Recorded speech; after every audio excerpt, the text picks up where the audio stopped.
They called them baby flattops, small, slow, and supposedly useless. When the Navy first looked at these tiny escort carriers, most admirals shook their heads. They weren't fast enough to keep up with the fleet, couldn't carry enough planes to punch hard, and looked more like floating airstrips than war machines.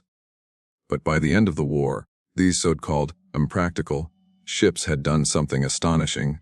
They had turned the tide of the Battle of the Atlantic. They had hunted and destroyed the U-boat menace that once strangled entire nations. From 108 active submarines, the number fell to just 31, and it was these small ships, dismissed and underestimated, that made it happen. It's 1942. The Atlantic is bleeding. Every week ships are going down. Tankers, troop transports, cargo vessels carrying vital supplies from America to Britain. German U-boats are everywhere, invisible killers that strike from below. Allied sailors call the sea the graveyard.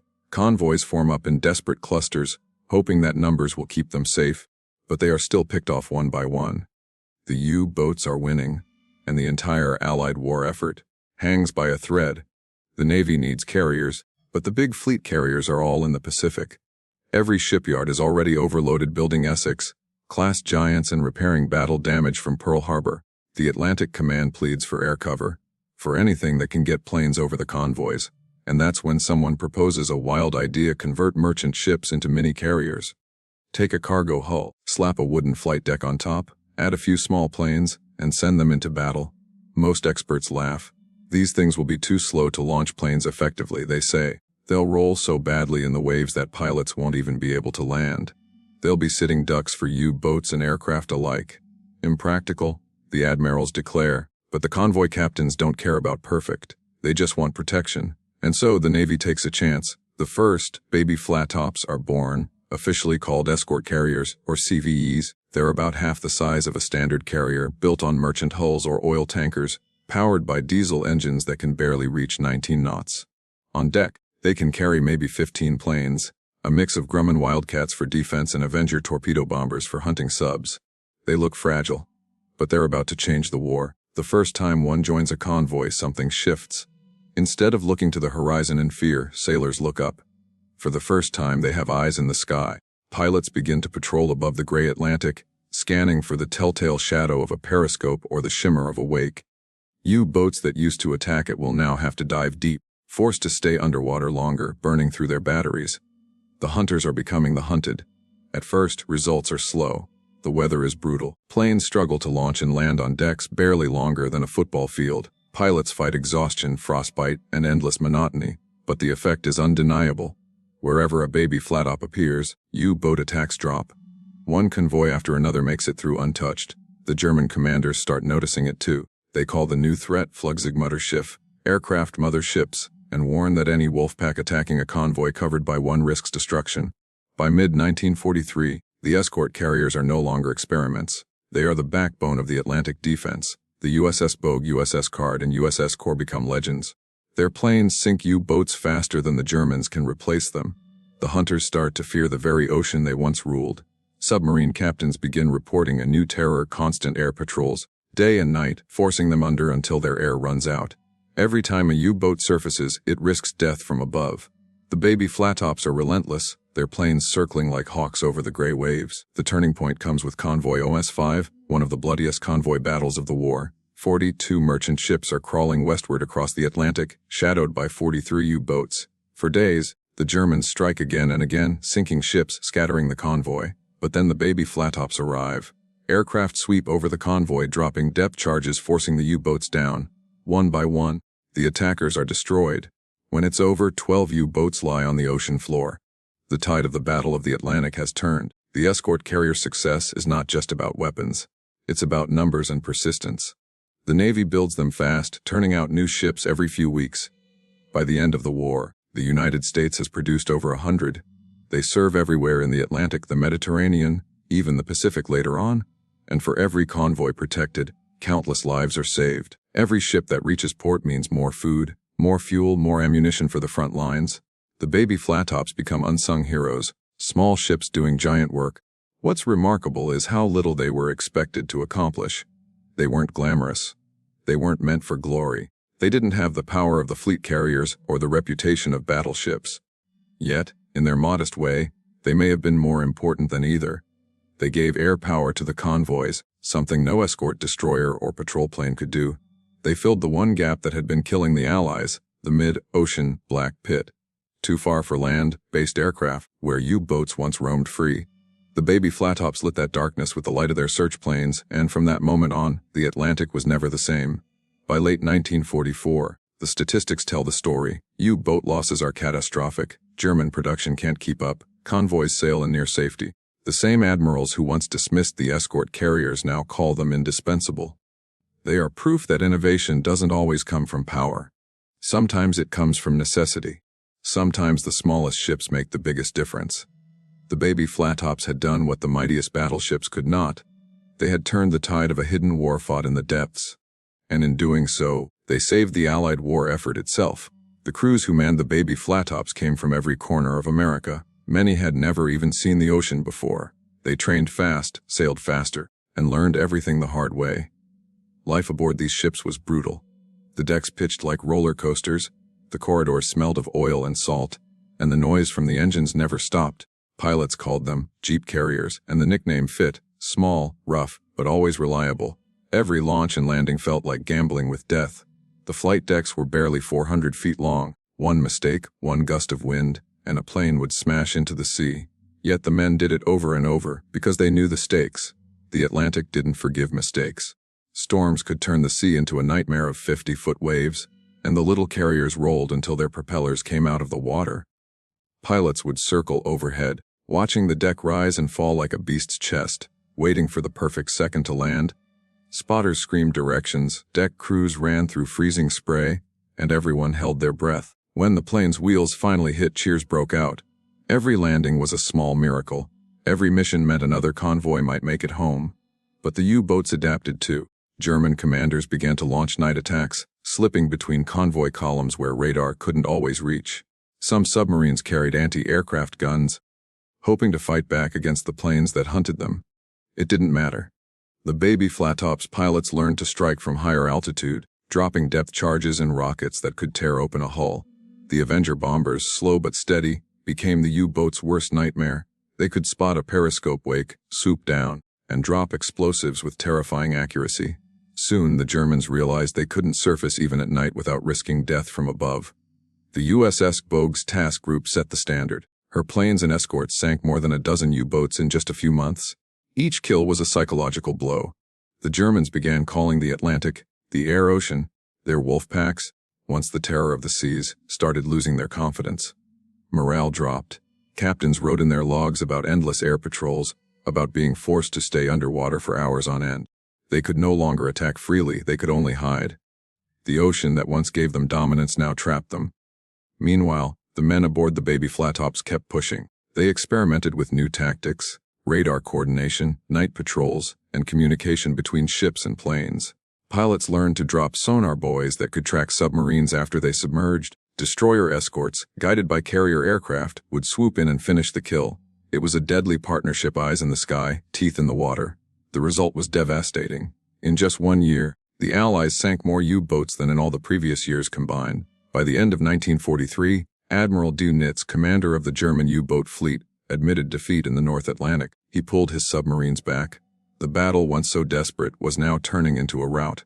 The Navy, once skeptical, began to see new possibilities. Escort carriers started to lead hunter-killer groups, small task forces whose sole mission was to hunt U-boats instead of defending convoys. Ships like the USS Card and USS Card became predators. They roamed the ocean, using intercepted radio transmissions to track U-boats, and then sent out their planes to finish the job. It was a reversal of roles. The Germans had started the war as hunters, now they were the hunted. One of the most dramatic battles came in the spring of 1944. The USS Bogue's aircraft picked up a radar contact late at night. A U-boat had surfaced to recharge batteries. Within minutes, Avengers were in the air, guided only by moonlight and radar. The first depth charges missed, but the second run hit perfectly.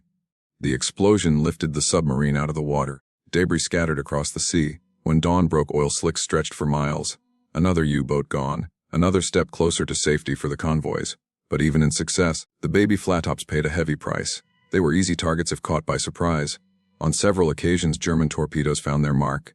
The USS Block Island was hit in May 1944. The torpedo tore through her side, igniting fuel and ammunition. Within hours, the ship sank. 6 sailors were lost and 951 were rescued by nearby destroyers, yet the mission continued.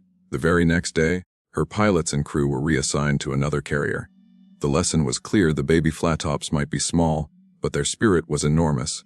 As the war shifted toward Europe's liberation, escort carriers began to play new roles. They supported amphibious landings, provided air cover for troop convoys, and patrolled the coastlines for hidden submarines. On D-Day, while the world watched the beaches of Normandy, baby Flattops guarded the English Channel, ensuring that no U-boat could slip in to disrupt the invasion. Their planes flew almost non-stop, protecting thousands of soldiers and supply ships. Not one major landing ship was lost to submarine attack that day. The system worked. Behind every mission were ordinary men doing extraordinary things. Pilots who took off in darkness, knowing one mistake could end it all. Sailors who stood on open decks in freezing wind, watching for periscopes through binoculars. Mechanics who fixed planes in storms, hands numb from cold, tools slipping in the rain. They didn't think of themselves as heroes. They just did their jobs. But history would remember them differently. The baby Flattops and their crews had rewritten naval warfare, proving that size doesn't always equal strength. By late 1944, Allied analysts noticed something remarkable. The number of operational U-boats had dropped from over 100 to barely 30. Supply lines were flowing freely. Britain was safe. The convoys had become almost routine. The baby Flattops, once mocked, had achieved the impossible. And yet, even as the war moved toward victory, these little ships kept working, escorting, hunting, guarding, always there where they were needed most. For the men who served on them, the baby Flattops were more than ships. They were homes, prisons, and battlefields all in one. Every bulkhead bore scars, every deck had stories. Some planes never came back. Some sailors never made it home. But their legacy would endure far beyond the war. They had proven a principle that would define naval warfare for decades. The future belonged to the carrier. And not just the big ones. In the end, it wasn't the massive battleships or grand fleets that saved the Atlantic. It was the modest escort carrier. A ship no one believed in, manned by crews no one expected to succeed. They fought an invisible enemy across an unforgiving ocean, and they won. When the war finally began to wind down in 1945, the Atlantic was quiet in a way it hadn't been in years. The convoys still moved, ship after ship, line after line, but there was no longer that deep, lingering fear. The wolf packs were gone. The men still kept watch, still scanned the horizon, but most nights were calm. It was a strange peace, not the peace of victory yet, but the peace of dominance. The baby Flattops had done their job so thoroughly that even the ocean seemed different now. The Germans tried one last time to fight back. They launched their new Type XIU boats, faster and deadlier, hoping to regain control. On paper, they were terrifying, sleek, with better batteries, able to stay submerged longer than any previous design.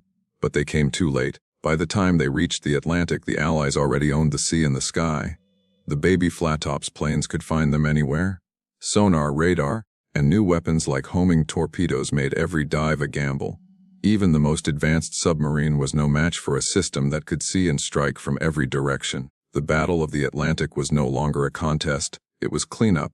For the sailors on those little carriers, the end of the war brought mixed emotions. Some couldn't wait to go home. Others had spent so long at sea that home felt like a dream. They had seen things no one on land could imagine: ships burning in the night, survivors pulled from freezing water, the flash of explosions that lit up the sky like dawn. They had watched friends take off from the deck and never return. And now, suddenly, the war that had defined their lives was ending. They had won, but at a cost only they could truly understand. The Navy began retiring the baby Flattops almost as quickly as it had built them. Many were returned to merchant service, stripped of their flight decks and turned back into cargo ships. Some were scrapped. A few remained as training carriers or for secondary duties in smaller navies. Their time in the spotlight was brief, just a few intense years, but their impact was permanent.